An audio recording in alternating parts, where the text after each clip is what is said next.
Hi students, நான் உங்கள் வெற்றி கேரக்டர்லேருந்து கல்யாணம் பேசுகிறேன். தமிழ்நாடு இன்ஜினியரிங் கவுன்சிலிங்கை பொறுத்த வரைக்கும் 12ஆம் வகுப்பு படித்திருக்கக்கூடிய அனைத்து மாணவர்களும் விண்ணப்பிக்கலாம். ஆனால் இதில் 2 கோர்சஸ்க்கு மட்டும் தனி தகுதிகள் வேணும். அதுதான் என்னென்னு பார்க்க போகிறோம். ஸோ நேரடியாக வீடியோக்குள்ளே போகிறதுக்கு முன்னாடி நம்ம சேனலுக்கு இப்போ தான் வந்திருக்கீங்க, நம்ம சேனலை சப்ஸ்கிரைப் பண்ணிக்கோங்க. இந்த வீடியோ உங்களுக்கு யூஸ் பண்ணுச்சுன்னா லைக் பண்ணி கிளிக் பண்ணி உங்கள் ஃப்ரெண்ட்ஸ்க்கு ஷேர் பண்ணுங்கள். சரியா? அது என்ன கோர்ஸ் அப்படின்னு கேட்டிங்கன்னா marine engineering and mine engineering. இதுக்குன்னு சொல்லி ஸ்பெஷல் ரூல்ஸ் இருக்குது. அதில் நம்ம என்னென்னு பார்த்துலாம். ஃபஸ்ட்டு மெரைன் இன்ஜினியரிங் பார்த்துலாம். ஸோ இதுக்கு வந்து கல்வி தகுதியை பொறுத்த வரைக்கும் +2ல் நீங்கள் மேத்ஸ், ஃபிசிக்ஸ், கெமிஸ்ட்ரி 3 சப்ஜெக்ட்லையும் மினிமம் வந்து 60% எடுத்துக்கணும். அதேமாதிரி 10th and 12th நீங்கள் ஆங்கில படத்தில் வந்து குறைந்தபட்சம் 50% மார்க் எடுத்துக்கணும். சரிங்களா? அதே மாதிரி இந்திய கடல்சார் பல்கலைக்கழகம் IMU நடத்தக்கூடிய, அதாவது இந்தியன் மேரிடைம் யூனிவர்சிட்டின்னு சொல்லுவாங்க, அவங்க நடத்தக்கூடிய பொது நுழைத்தேர்வில் நீங்கள் கலந்து கொண்டு பாஸ் ஆகிருக்க வேணும். அதேமாதிரி உடல் தகுதி பார்த்தீங்க அப்படின்னா உங்களுடைய அதிகபட்ச வயது 26க்குள்ளே இருக்கணும். குறைந்தபட்ச உயரம் வந்து 157 சென்டிமீட்டர் இருக்கணும்.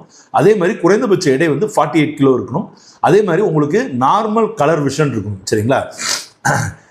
இயக்குனர் ஜெனரல் ஆஃப் ஷிப்பிங், அதாவது டைரக்டர் ஜெனரல் ஆஃப் ஷிப்பிங், அவங்க அங்கீகரித்த மருத்துவ அதிகாரியிடம் வந்து உங்களுடைய ஃபிட்னஸ் சர்டிஃபிகேட்டை வந்து நீங்கள் சமர்ப்பிக்க வேண்டும். சரிங்களா? அடுத்து மைன் இன்ஜினியரை பார்த்துக்கலாம்.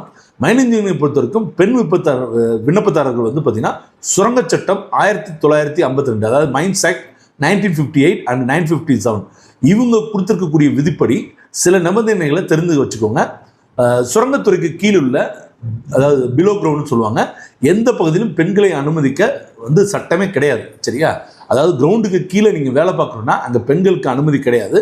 அதே மாதிரி தரைக்கு மேல் சுரங்கப்பணி இருக்குது அப்படின்னு பார்த்தீங்கன்னா அங்கேயும் காலை 6 முதல் இரவு 7 மணி வரை மட்டுமே பெண்கள் பதிமுறை வேண்டும். சரிங்களா? ஸோ அதாவது இந்த சுரங்க குண்டுகளில் ஏறும்போதோ இறங்கும்போதோ குறைந்தது 1 வயது ஆணுடன் மட்டும், அதாவது இவங்களோட வயது இருக்கக்கூடிய ஆணுடன் மட்டுமே செல்ல அனுமதிக்கப்படுவார்கள். தனியாக செல்வதற்கு அனுமதிக்கப்பட மாட்டார்கள். சரிங்களா? ஸோ விண்ணப்பதாரர்கள் அண்ணா பல்கலைக்கழகத்தோட கல்வி நெறிமுறைகளை பூர்த்தி செஞ்சிருக்க வேண்டும். அது வந்து நார்மல் கண்டிஷன்ஸ் தான். சரிங்களா? ஸோ இதெல்லாம் தெரிஞ்சுட்டு இந்த 2 கோர்ஸஸ்க்கும் நீங்கள் அப்ளை பண்ணுங்கள். சரிங்களா ஸ்டூடெண்ட்ஸ்?